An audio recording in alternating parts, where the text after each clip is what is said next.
Hi mga preni! Gusto niyo ba ng affordable merienda na pangmasang lasa?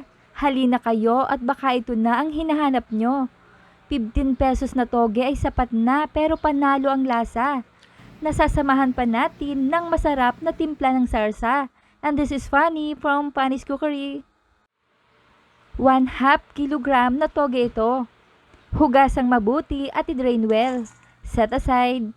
Sa isang bowl ay maglagay ng 1 cup cornstarch, 1/4 cup all-purpose flour, 1 teaspoon annatto powder, option na lang ito mga preni ha, 1 teaspoon of salt, ground black pepper, and seasoning granules. Mix well to combine. At magtakal tayo ng 1 cup cold water. Gradually add lang habang hinahalo. At para sa kompletong listahan ng mga sangkap ay panoorin ang video hanggang dulo. Mix well until dissolve. At ibuhos natin ito sa bean sprout. Bakit mas maraming cornstarch ang inilagay ko? Dahil kasi ang cornstarch ay nakapagbibigay lutong pagdating sa fried. Kesa sa harina dahil ang harina ay pampakapit naman sa ating mixture. Para hindi ito maghiwa-hiwalay. Pansin nyo yan, medyo masabaw pa ito. Dahil mag-a-add pa tayo dito ng another 1/4 cup of flour para maging smooth ang ating butter. Utay-utay lang ang paglalagay para pantay ang pagkalat ng harina habang hinahalo. Ayan, lahat na natin to. Ganito ang ginagawa kong technique para mabalansin natin ang lapot ng butter. Hindi yung biglaan. Ayan, at ready na ito. Painitin ang kawali at iset ito sa medium heat. Lagyan ng cooking oil. Mas mainam nga kung deep fry talaga ang pagluluto nito. Pagkatapos ay mag-scoop tayo ng 1/3 cup toge mixture. Or ayon sa nais. Ito naman ay pangkain lang namin mga preni dito sa bahay. Ibinabahagi ko lang ang recipe ko. At iprito natin ito hanggang sa maging crispy brown. Alalay lang ang pagluluto ha at baligtarin para maluto naman ang kabilang side. Kapag napansin nyo na dumidikit ang mixture sa kawali, ignore nyo na lang. Dahil lamang ang cornstarch natin. At ibig sabihin yan ay hilaw pa ang ating mixture kaya kailangan pa nating i-fried.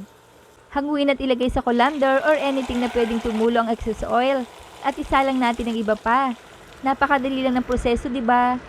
Basta siguraduhin lang na ang flour ay naluto ng husto para maging crispy ito. At kita nyo yan, itsura pa lang, malutong na. At mga preni, ang pagkakalutong nito ay hindi yung nanlalagas kapag kinain na ha.